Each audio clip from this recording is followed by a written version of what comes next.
Nope, we're going to get John King up here. You've got to have the John King formal announcement.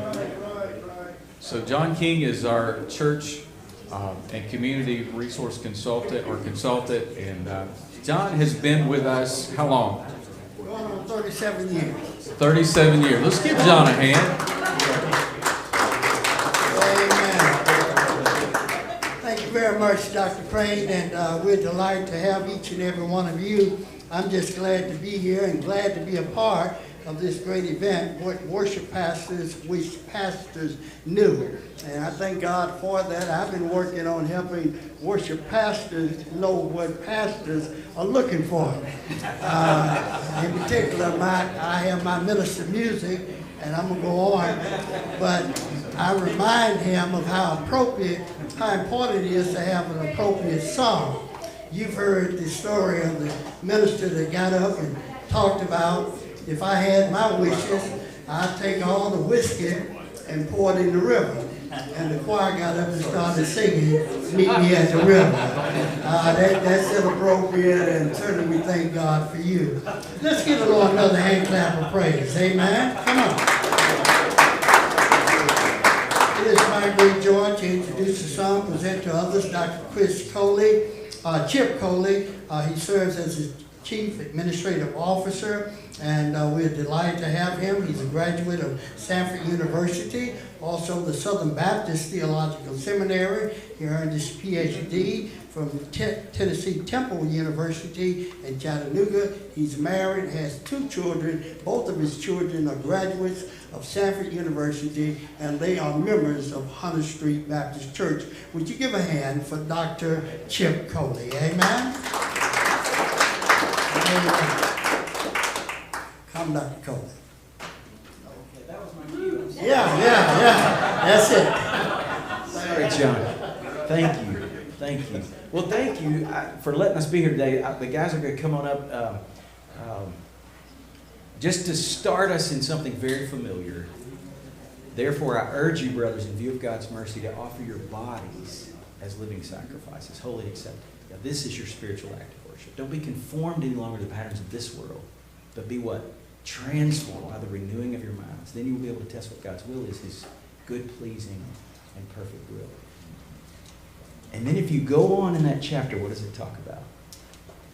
Each of us has, just as each of us has one body with many members, and these members do not all have the same function, so in Christ, we who are many form one body. We often think about that in terms of our church, but do we think about that in terms of our staff relationships?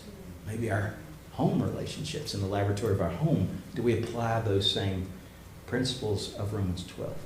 And so that's really what we want to touch on today. Is just, I was super blessed. I served 2 churches, one for 10 years, one for 12 years, with maybe 2 of the best pastors ever. And I learned watching them about this relationship. And I realized that's not always the case. So I quickly acknowledge that is not always the way this thing works. Buddy Champion texted me late last night, and he said, I planned to be there tomorrow, but he's out of town with his daughter, who is very ill. You may know she has a sickness, and they are at NIH today, and you please pray for them. But I texted Buddy back, and I said, I don't need you there. You wrote the book on this. You taught me everything we're going to talk about today, so he doesn't need this. But these guys I served 2 churches, was in full-time ministry until 8 years ago when I came to the children's home. Brad Jett is my worship pastor at Hunter Street, become a dear friend. I love Brad and his family, and so I invited Brad to come. You've been at Hunter Street now 2 years.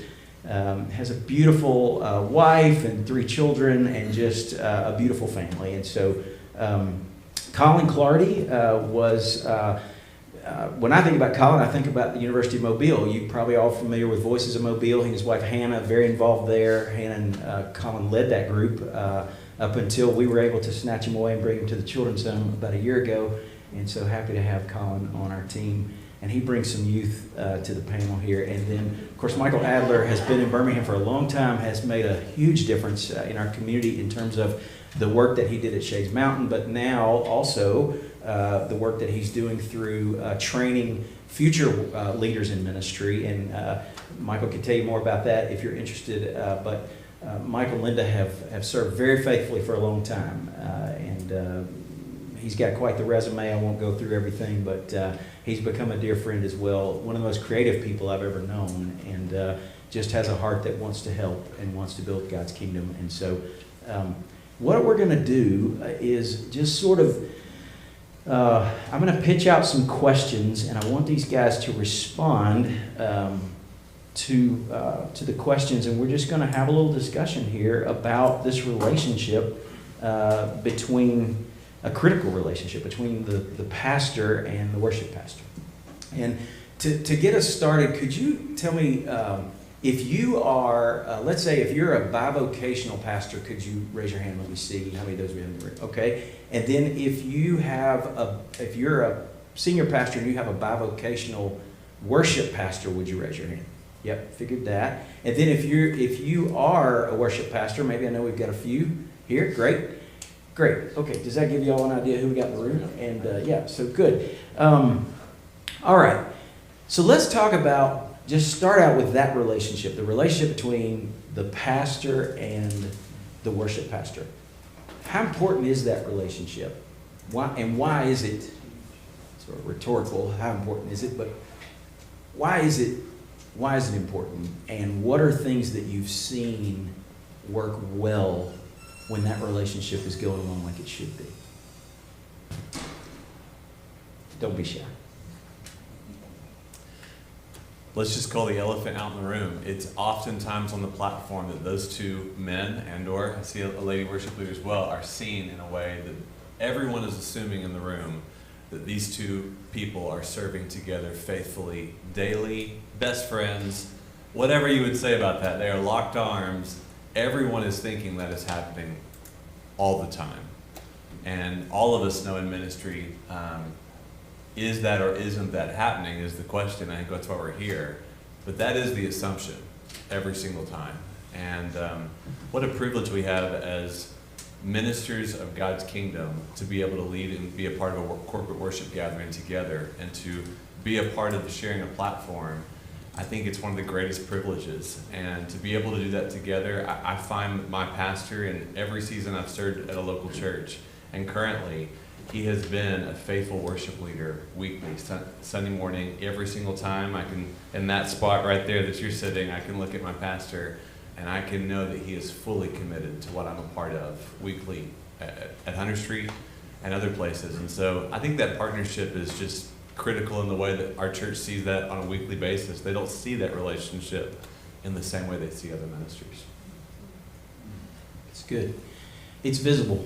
Right? I mean, you see that. And I think we often fool ourselves when we think that the congregation is not picking up on little things that happen between those two during the week.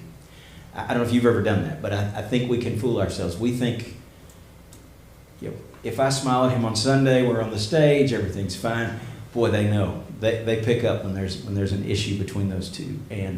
And frankly, as my friend Jay Wolf would say, it's hard for God to work across a broken wire. And when that relationship is ruptured, it can be hard for the Lord to speak to his people, frankly. And that's our responsibility to guard the unity of that relationship, I think. So talk a little bit about, you want to say something? Go ahead. I would give a word to the worship leaders to not idealize what that relationship should be. You may not go on bike rides together, and you may not go, you may not go camping together. But I would say this: most pastors are going to be in driven mode. That's how they operate. If that pastor knows that you believe that they have the hardest job in the world and you're going to do everything you can to support them and help them win, I think that's fundamental in the relationship. Don't create a hoop that guy should jump through in order for you guys to be best buddies. That could easily, may never happen, and you will always set the guy up to fail or to disappoint you. Don't set that there, but know that if he knows you believe he's in the trench doing the job for the sake of the kingdom, and he's going to give everything he has, you're going to give everything you have to help him win. And when he does, everybody does, right? good. Yeah, and can I add to that as well, real quick. You know, first of all, let's address the elephant that's on this carpet right now.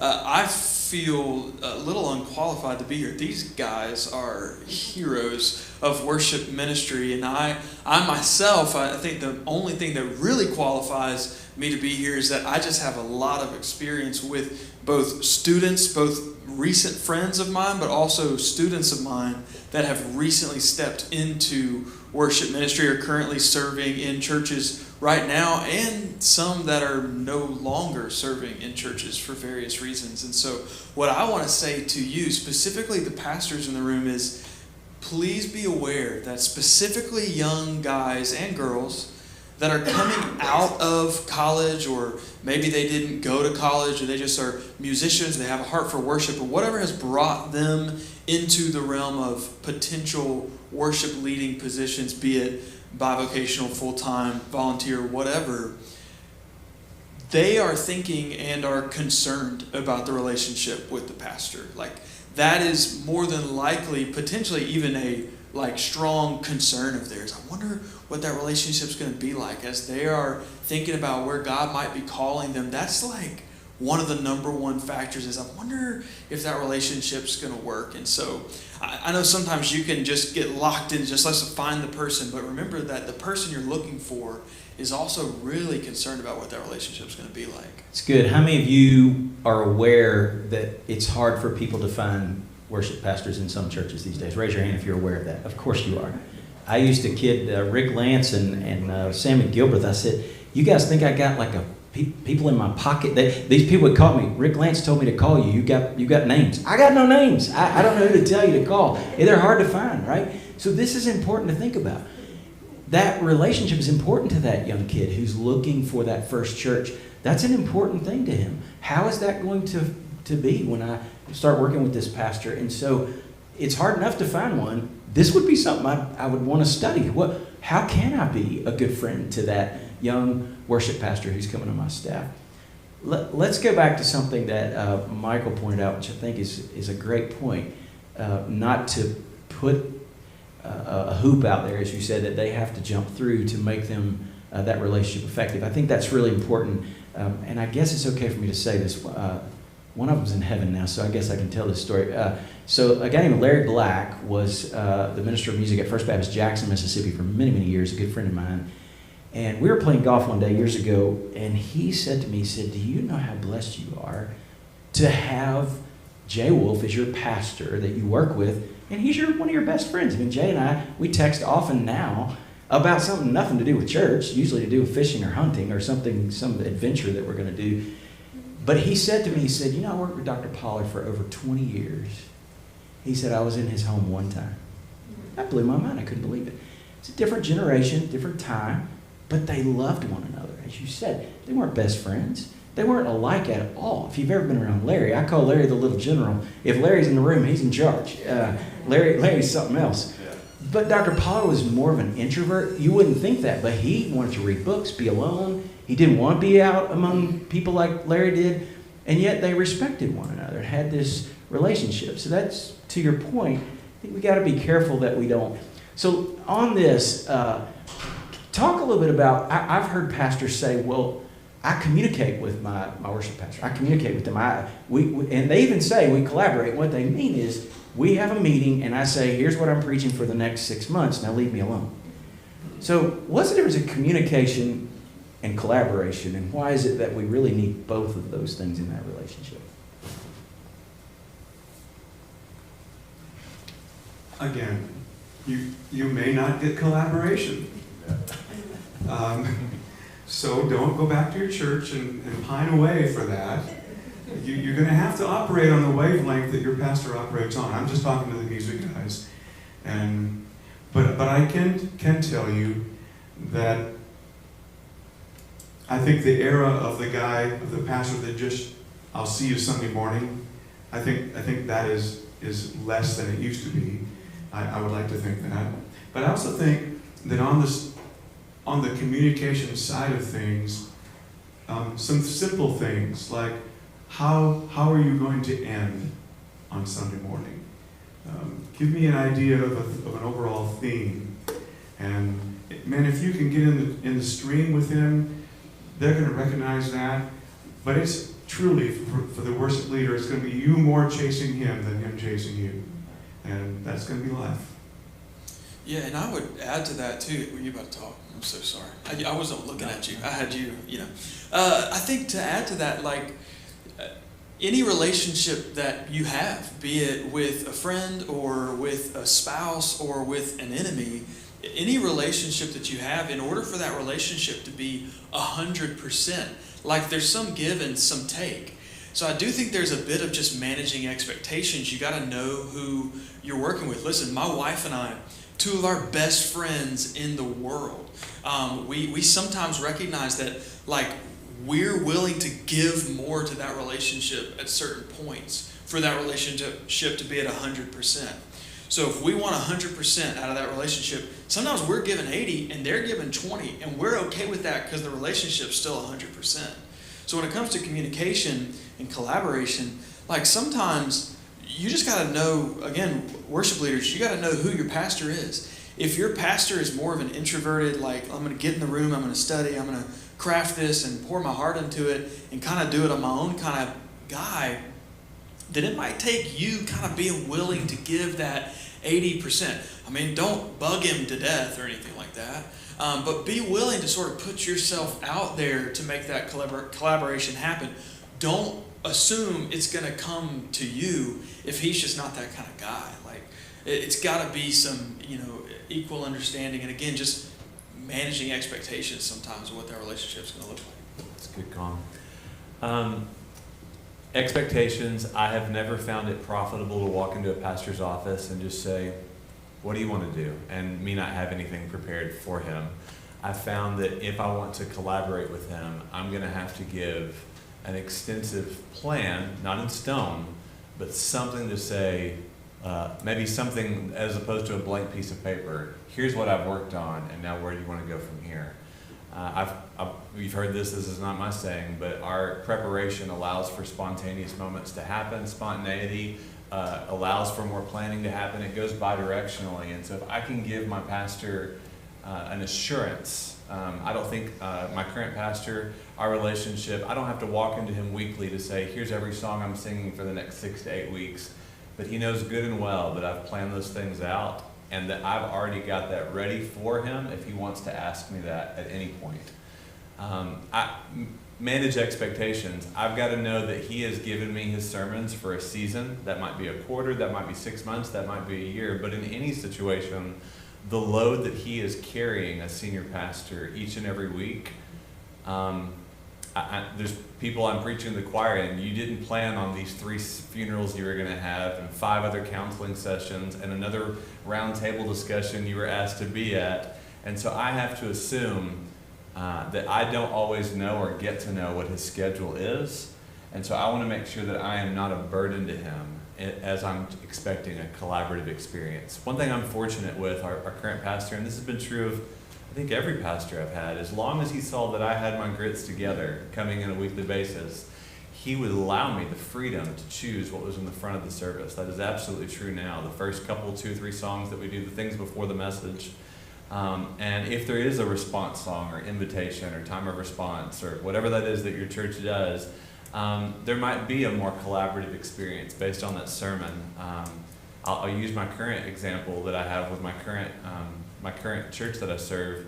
My pastor so much cares about how he ends his sermon tied into a song of response. So much in that he is, every time he is weaving the last 3 minutes, it will have words that we sing every single time. I didn't ask for that. I never expected that. I never hoped, I will say I hoped and prayed for that at some moments, but in the fact that he would do that weekly, that was his decision. I noticed that the first few weeks that I was there.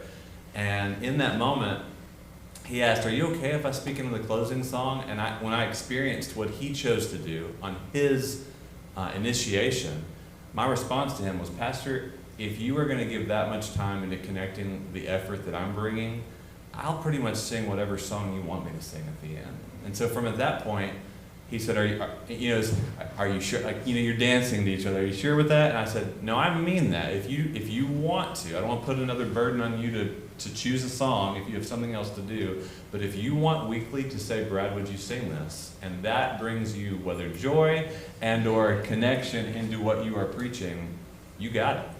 And we'll get into that later with some other questions. But that is literally how we operate at Hunter Street. I hear from him in the front of the week often, what do you think about if we did this song? And the answer is, there was only one time. I didn't say I didn't like it. It was a circumstance that we had already made another plan, and he was great with what we did. But every single time I've done the song that he chose. So that's an example of how he is collaborating with me. But I think we have to expect that both parties need to be bringing their effort to the table and ready to be open-handed with each other in the service. And you raised something else in my mind, Brad, as you were talking, just because I'm generally either in the choir loft or on the stage, so I see our pastor sitting right where Brad was just referring. And one thing I've noticed, and I don't know, Brad, if you and I have ever talked about this, but I've noticed that when you introduce a new song, he already knows the song. And that must be that he's staying up in Planning Center or whatever it is. It's interesting to me, he's actually worshiping with the new song, sometimes way more than the congregation, because you're teaching them the song. Absolutely. He already knows the song. And he expects every time, I told you about planning ahead of time, I bring every single song that we do in PDF form with just the lyrics so that he has the privilege to know this is what we're singing. And that's my deliverance to him. And there's been 2 times since I've been here that he said, hey, I just don't know about this one. And if that's 2 times out of the 104 weeks that I'm currently here, 108 weeks, and I do 4 songs a week, whatever that math is, I'm all right. We can keep going, and yes, sir, we'll make it happen. That's kind of an example of how we do it. So let's talk about how do we create, and mainly to the pastors here, how can we make suggestions about having conversations that are intentional about a unified approach, philosophically, maybe about worship, more importantly, maybe theologically. What I've seen happen at times is maybe a cherry pick of something. So I didn't like that word in that song. And that can sting, especially if it's right after a worship service or between services. I've had that happen where I've seen that happen. I don't know that I've personally had that happen actually, but I've seen that happen where it's not good timing. It's bad form. It's right substance, bad form. So don't ever sing that song again. Or I don't like that word in that song. How do we have those conversations earlier about philosophy, about theology, so that then we've got a unified approach as we plan worship? The worship pastor feels more freedom because he knows the pastor's heart on that. Sometimes those conversations don't happen. How do we do that? Well, I want to speak from, again, the young, fresh out of college, very little experience, worship pastor.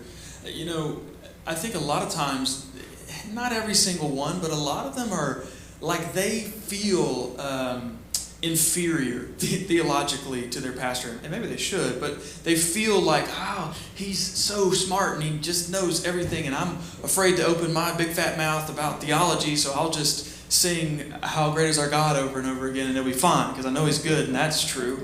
But I don't want to dig in too far. But the reality is music is a teaching tool as well. Like it's a tool for expressing worship and adoration, but the reality is when we're singing songs of worship, like we're writing truths on our heart. And so it really, really does matter. So my encouragement to you as a pastor would be to have conversations early, maybe before the hiring process is over, but have real conversations where you really ask the worship leader, worship pastor, what is your philosophy of worship? What's your heart behind worship, what worship is? What's your understanding of what worship is not? Listen, I think it's really important. I taught a class at the University of Mobile called Survey of the Arts in Worship. And so it was just this very practical approach to how do we utilize the arts in worship, because that's what we see in Scripture, and what does that look like practically? And one of the first things that I did in that class was I said, listen, because if you're talking to freshmen, this was an earlier class in their degrees, you're talking to freshmen worship leadership students, and listen, for those students, 9 times out of 10, the word music and the word worship are synonymous in their heads, whether they realize it or not. And we're all kind of guilty of it. Like we'll say, well, that was a really great worship portion of the service this morning, or I really enjoyed the worship. And we're specifically referring to the music. So in that class, we would, like right away, it was the first day, day 1 of the class, we said, music and worship are not synonymous. They're not the same thing. Music is a great vessel for facilitating worship. I would argue it's probably the best in a congregational sense, because we can sing together. It's all throughout Scripture, but it's not worship, right? And so I think having those types of conversations with your worship pastor and just being able to say, hey, like, whoa, let's get on the same page about this. Sometimes it might be correcting their theology if that's necessary, by all means. But what that does when you start those conversations early is it builds rapport and it builds trust. And then that way, if a song gets by and worship pastor hasn't run it by you and you need to say, hey, you know what? What's in those lyrics, I don't think that's biblical. Well, then when you say that, it's not that just real quick jab that really kind of gets to the heart and feels personal. It's kind of going, okay, well, I know he trusts me and I trust him, so I'm going to take that and we're going to move on. We're going to keep going. Hopefully that makes sense. Anybody else on that one? You mentioned just how do we get to a place to know what they are, and you mentioned how he would comment before, after a song or after a service. I mean, we praise publicly and we criticize privately. And that's true in every single moment. And I think when we check our hearts to know when am I doing that in every situation? And we're talking about pastor and worship pastor. Am I doing that in every situation? And if you're not, either party, it's just not fortunate for either one. It's not helpful. If we're trying to get a better relationship, it won't get better. And I think just to acknowledge, when I started in ministry, there was a day when you got the best theological minds in the convention. You ever thought about this? You put them in a room and you said, you're going to figure out what our people need to be singing and worship. And then we're going to put it in a book. And by and large, that's what they're going to sing. I mean, now, you could go to my grandma's country church and maybe they had this one and a red one, and sometimes sing out of the red one and some of them had shape notes, you sing out of that, whatever. But you get the point that there was a stamp of approval on what we sing. And look, I was saying to my friend Kim here a while ago, my son is a worship pastor at a church. They have 3 services on Sunday. He leads the 2 of the most modern of the services. And then my son-in-law is a pastor of a church where they do very modern worship. So this has given me a real glimpse into the passion of my son and son-in-law to reach that next generation for Christ. What a beautiful thing. Now, I was taught singing out of this thing. And then that transition happened while I was still doing this. I think we have to acknowledge that there are going to be situations where and it's not as simple as the lyrics okay. Now it's, some pastors would say, I don't care if the lyrics are fine, I don't like the people who wrote that song. I don't agree with their theology. And that's a valid conversation to have. But having those conversations, especially early, to clarify these things so that it's not left up to week, and then the pastor in the hallway saying to the worship pastor, don't ever sing that song again. That stings. I would rather have an ongoing conversation where I understand your heart and understand why you think that Bethel song, let's don't use that. Here's why. Okay, let's just have a conversation about that. Conversely, I think it's important that you say why you do use it. I've lived long enough to see people come and go who made a mark on the Christian community and then really screwed up. So is their mark annulled? Did it not count? The people who got saved under their ministry, are they not saved? Well, of course they are. And the Bible is also full of people who make a mark on the kingdom and then really screw up. So the same thing, like I said, I've lived long enough to see people ban Amy Grant, ban Sandy Patty, ban Raindrops Could Fall on my head, what's his name? B.J. Thomas. I mean, I saw B.J. live in a room get just crucified by a largely Christian audience because they thrust him to the front too soon. He wasn't mature in his faith, and the things he said weren't Christian language, but he had come to Christ and got transformed by the Lord, and my goodness, he got just beaten up. I would say that the bigger picture in this discussion is stewardship. If pastor and music minister both see the incredible opportunity we have to hold a group of people's attention for 70 minutes of their life every week, and we get to walk on a platform and bring something to the table, let's regard every song we sing with utmost importance, and don't do fill-in anythings. Why? I get 70 minutes, I'm going to make everything count. Everything I say, everything I do is in the count. There's a great quote by C.S. Lewis. He had considered the agnostic atheist arrogant because he's brilliant coming to Christ. Then he goes to church, and then he writes, in his arrogance, I did see that it was just sixth-rate music set to fifth-rate poetry. That's his first sentence of his observation of the local church. So he's already arrogant, and then he says, and then I looked down the aisle at an old saint in elastic-sided boots, singing with utmost devotion and tears in his eyes. And I realized I wasn't fit to untie his shoes. That's the power of a moment and of music that we get to put in people's lives. Why would we not want to steward every breath and every moment as best as we can and curate everything we do as best as we can? That's good. Okay, let's get down in the weeds. This is a little more on a practical level. Has a pastor ever called you maybe kind of last minute and said, let's make a change. I want to make a change in the service. Has that ever happened? Yes. Right before the service. As soon as that. Or between services. I have changed between services. I have changed at the welcome time during the service. So I've done all those things. I have led a Lord's Supper service. I won't say where, and I led not on Hunter Street. I led a Lord's Supper service, and Brad is about to come up in this moment of prayer as we do the Lord's Supper, and he is going to sing for 30, 40 minutes as we prepare our hearts. I knew none of that was coming. So in that moment, I then stood up for 30 or 40 minutes, and I sang my heart out with that hymnal right there, and we got it done. But right now, it's okay to have changes. Our preparation allows for that spontaneous moment to happen on both parties.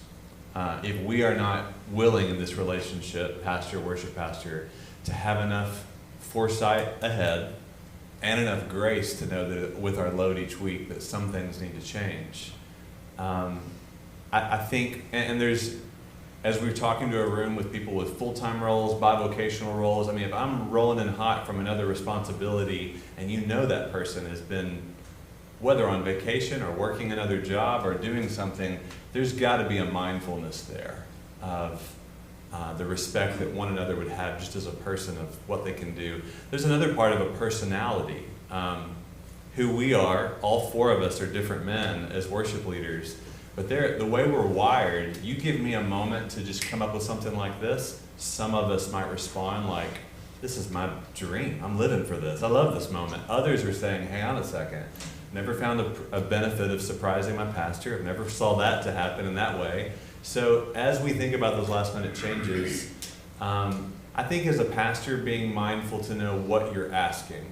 For instance, at Hunter Street, in the first of the service, 3 songs before the message, there are about 160 people on the platform on a given week that is prepared weekly for something. And I just last night stood in front of every single one of those people, gave them the plan for Sunday morning, and I will see you then. And the next time I'm going to see 80% of those people is 10 minutes before that service started, because I just left from small group. And what can I communicate at that point of that change? Different than at the closing song, I have 6 people on the platform, 8 people, 10 people on the platform. That's a different situation. So I think just being mindful and asking those questions with your leader. That's what I remember my pastor asking me that. How does that work with you? We can do those last minute changes if necessary, but if it's a weekly occurrence, maybe in the same way, if you were shepherding or leading, which is as pastors you are, all the people in your Sunday school or Sunday morning Bible study classes, Is it going to work 5 or 6 times a year, the day of or the day before, to make everyone change their lesson? Are you going to send an email to all of your Sunday morning Bible school classes and say, I need this to change now? You can. I think you're probably going to have to steward how many times you're able to do that. And I think that's the same direction on the platform. The closing song that my pastor plans, I tell him, if you want me to sing this by myself, you can call me at any point and I will have this ready for you on Sunday morning. That's the relationship, and that is the job that I have taken at Hunter Street, that I can look at my pastor and say, I'll make this happen for you. But if you want me to have more people to do that, more volunteers, I need to know by Wednesday. That's the relationship we have. If you're okay with just me getting up there and do it, I'm not going to tell you no unless I'm just not capable, and I'm going to do everything I can to do that. So that's our agreement. And I would say too, as far as like last minute changes, I mean, one of the quickest ways to burn a guy out is to put him in a situation where it just never feels steady. Like it never feels like there's solid ground underneath him. Again, especially, and I'm going to continue to speak from this perspective, but for a young guy coming in, maybe it's his first position, maybe his first full-time position, whatever. But if that guy just constantly feel like he's having to figure out where he's stepping, and is he constantly have to feel like he's just like walking on eggshells around every single situation, that can lead to burnout really, really quickly. The other thing to remember is, you're trying to build rapport with your worship pastor. Your worship pastor is trying to build rapport and trust with 160 or 100 or maybe just 6 music team members, whoever that might be, or even a lot of times the worship pastor is going to work hand in hand with tech people. Whatever is under the people under him, there's a trickle down from when you say, hey, we're going to make this last second change. Yeah, those 160 people have to change, and also those 160 people are mad at you. They're like, what? Why are we doing this so last second? And so just remember that, man, the trickle down can be. So what I would challenge you to do, and your worship pastor is probably not going to tell you this, so I'll tell you. Really ask yourself, is this a me thing or is this a God thing? Like, is this just my personal preference that would make me feel more comfortable, and therefore is it worth the 160 people that are going to have to pivot really hard right now? Or do I really feel like God's leading me to do this? Listen, if the answer is God, I don't think anybody would disagree. Make the change, pivot, steer the ship. I mean, because every worship pastor wants to get behind what God's doing. So, but sometimes you got to really ask yourself, there's a lot of times I've probably said, I really feel like God's leading me to do this, but in reality, I just kind of wanted to do it. So it's just something to think about as well. And to Colin's point, I would say a lot of times what I've noticed is it's just posture more than it is. So if that pastor calls and says, hey, change the second song to blah, blah, blah, and it's Thursday afternoon, as opposed to that pastor calling and saying, hey, I know this is going to be a hassle, and I know it. I get it, man. You're going to have to call a bunch of people. I'm so sorry, but here's why I want to do this. I just feel like the Lord, man, you better believe I'll stay on the phone all night. That's different. Framing it that way is much different than, you're my worship guy, change the song. That's different than a relationship that understands and tries to get down in how I feel about it. So sometimes I think it's just framing. It's not that hard. It's just how you frame it, right? Yeah, making them feel like they're part of the process. Like that idea of saying, well, here's why. It's kind of like disciplining a child. Like, you can discipline your child, but if you sit down with them and you go, listen, this is why we're doing this way, you're probably going to get a lot further with your kid. Of course, sometimes you guys discipline them. But you know what I'm saying? Like, if you can sit down and walk them through it, I think the same thing goes in a worship pastor. All right, one more, and then I want to leave a little time for some Q&A. But the last one, and you touched on this a little bit, Michael, but I would say pastors, I would assume, would want their worship pastor to respect them, right? That you'd want them to have such a relationship that there is respect. So if you flip that relationship around, how important is it that the pastor see the worship pastor as a pastor, as a shepherd of the people, not just the song leader? Dr. Black told me one time that before they were song leaders, they were tune heisters. Did you know that? Yeah, they heisted the tune. You like that, didn't you, Michael? So how give these pastors some insight into how that feels. We're trying to under-shepherd the people under our care too. We're trying to see them in the hospital and care for them and pray for them and disciple them. How can that pastor fortify that responsibility in the worship pastor? I spoke on a panel like this for Florida Worship Expo one year, and it was 2 worship leaders and 5 pastors. And your question brings this conversation to mind. It was for me, it was funny, but it wasn't funny apparently. Luckily, I didn't pose the question. But it was this: what do you do when the music guy takes the church to here, and it's your turn, and one of the pastors goes, "I don't know what to do with that." The lament was pastors coming on the platform and not giving any indication that they were even in the room through all that took place in worship previous to them. They just start. It could be a Bugs Bunny joke, it could be something about the weather, but there was no reference or anything. And one of the pastors says, I don't know what to do with that. He was from a massive church, and I was just shocked, like, you don't? And the other guy, another pastor said, I know what to do with that. I want that guy. Take me there. I will climb right on wherever that is, and I'll go with you. So there is a sense from the worship leader that we really are in a trajectory with you. We know that when the word is open, God speaks. We know that. We want to grease the skids, in a sense, so that the hearts of the room are prepared. And we're going to take you to a place. We know the power of music. We're artists. We feel the room. We feel that stuff. We can help get the church there. But it would be really nice to know that when you do step up, you don't have to say, and you shouldn't say, great music. You should say, thus saith the Lord, something that kind of puts you in the same trajectory of what just took place. And I'll just give you a tool. If there is a massive, big, let's just be simple. If there's a massive How Great Thou Art with a big choral ending and the timpani dun dun dun dun dun and people are cheering, yes, and the pastor comes up, just something as simple as, isn't God great? That's enough. But don't start with the Bugs Bunny joke. Shit. Bugs Bunny. You mentioned do we want to be a song leader or do we want to be a pastor? And that's probably a good, fair question at the very beginning of what you're trying to find in your person. And if you know that from the beginning, that I just need the song leader, now I have feelings that I think there can be more than that.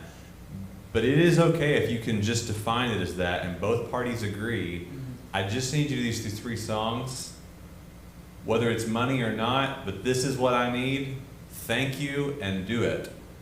That can be, if you feel that as pastor to be what your church is needing, that can be okay as long as it's stated from the very beginning.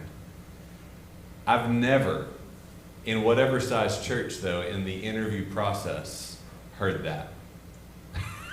I have always, get the lights on in the, there's one example, get the lights on in the room, make the music be beautiful as you walk in. This is going to be a platform we share together with God's people leading into His presence. We're going to serve the local church together. I mean, I've heard everything at the finest restaurant. We're going to serve this people for eternity. It's all about the serving the people is what I hear in every interview. And I think that's true. I think that is the business we're in, is serving the local church. I don't fault a pastor or a leader, though, if he has a bivocational church that just needs, I need the songs, and I'm going to pastor the people. I think you just got to state it from the beginning. But if from the beginning you are locking arms in ministry to serve the local church with someone, gosh, I want to do it with you. I'm honored to get to sing a song at a funeral for someone. And there are many funerals, I have to admit, that I do have no idea that person, because maybe I just moved here and I've been asked to do that. But I definitely care about the loss from this family and a connection. If I'm never a part of that meeting with the family, and you just text me, come at this time and sing How Great Thou Art, you better believe I'm going to sing the stars down at that moment. But I surely didn't do it for me. I did it hoping to serve this family. So I'd love to go with you with that family that Thursday night and meet with that rehearsal or that discussion of the loss of the family. I'd love to do that. Last night, as much as I had a great time being with people last night in rehearsal, getting ready for Sunday, the thing that is in my mind most from last night, I can think of 3 different stories that I watched as we sang. I saw a person in tears going through this, and it's nothing about the music we sang. While it was a good moment, that person's life is going through a divorce. And this moment, she walked in for the first time. She hadn't been here for a while because she was embarrassed to come back to church. And I watched us sing about the mercy and the grace of Jesus. What am I going to do today after that moment happened? If it's just about the songs, I walk out and go get some rest and get my throat ready to sing again for Sunday. But today, I've been talking to her all morning and her family and how I can connect with her and how that she knows that she's in the valley right now, but that God's with her. If I don't do that to that person, if that person's been in that church for 1 year, for 30 years, and no one ever hears that that person is no longer together in marriage, and that pastor now hears that 6 months later they've been separated and they're key members of the church, he would surely want to know. He would surely want to partner with me with that person. That's what we signed up for. If we signed up in vocational, we did it to shepherd the people with the pastor, with the leadership. And I just would, if you ever feel like I just got to call him at the last minute and give him the song load, because maybe he is busy. Maybe you know that person's doing a lot of work. Don't hesitate at the very front to say, hey Brad, can you come with me in this moment? I need to go to this hospital. I think this person's about to die. Can you ride with me? I've got a marriage that's coming up, and I don't know how we're going to navigate what this person wants in this wedding. Can you come with me to this meeting and help me out? Ask us. And if you never get a response from that person and a willingness, that is probably something you need to figure out in that partnership. I've never been asked in that scenario and not been thrilled to go. Maybe in the moment I'm busy, but when I'm there, it's always a great time, and I'm honored to serve my pastor. So I would say in those moments, in the services, in the grunting of figuring out how are we going to do this another service or this, whatever it is, partner with your worship leader as another minister in your church, not just the music guy. What a great word. See why I invited these guys? So real quickly, let me say this, and we only have a few worship pastors in the room. Maybe you can take this back to your worship pastor. But I just felt like it was important. We've directed a lot of this at the pastor. And if this was a room full of worship pastors, here's what I'd say at the end of this. I'd say, first of all, if you want to be respected, be respectable. You want to be respected, be respectable. Sometimes I've seen guys, because they're, quote, creatives, they think they have a hall pass to be late to every meeting, to be disorganized when they get there. That's not okay. You should have your stuff together. Just like Michael said earlier, this is important work. And there's not a minute to be wasted. And this isn't just throwing some songs together. This is you dressing right, acting right, talking right. If you want to be respected, act respectable. Now, sometimes that's on the pastor. Sometimes he doesn't treat you right. But I would argue that I've seen a lot of times where it's not. It's the hall pass card because I'm a creative, I can act like that. No, you can't. You can't do that. That's the first thing. Second thing is, you can't take people where you haven't been. And that's true in music, it's true in worship, it's true in leadership. So if you want your pastor to treat you like a leader, I'd suggest you read some books and you get your stuff together and you work on honing your skills as a leader if that's the way you want to be treated. I would say this one's really important to me because I've always been a curious George. I just have lots of interests outside of music, always have. I didn't fit in well in any crowd at Samford because I wasn't really the music guy, but I wasn't really the sports guy, I wasn't really the fraternity guy. I just like all of it.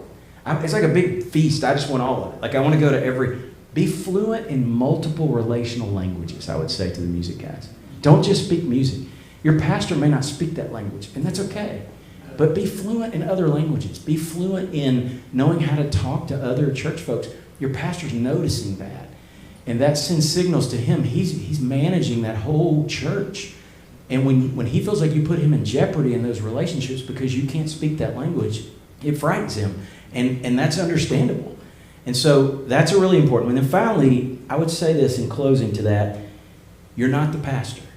And if you feel God leading you to be the senior pastor, man, go back to school and do it. I know there's a guy in the back of the room who's done that. If you say, well, I'm going to lead music, and all of a sudden God says, no, you're going to pastor, but you can't pastor that church. There's already a pastor. He's the pastor, and you respect that position. And if God's calling you to do it, prepare for it and go somewhere else. But he's the pastor. You respect that position. That's biblical. And I think when you decide that you're going to, I used to stand like these guys on Wednesday night. I'm standing in front of a room of 150 people. And that 150 people, every Wednesday night, these are the leaders of the church. Like, these are the movers and shakers, the influencers. And it occurred to me early on, I could take that any way I want. Like, I could use that for good. And I hear the pastor trying to sell an idea. I could start easing that into what I'm saying and help him steer that ship. Or I could have my own agenda, and I could get a little control of something, and I could influence them in a different way. That's dark stuff. And I think that we have to recognize we're not the pastor of the church. We're not the senior pastor. We are a pastor. Take our lead from him. And at that point, if you disagree that much with your pastor, I would say you really got two options. You go to him and try to work it out, or you go somewhere else. But that's not okay to try to take over the church like that. It's not okay.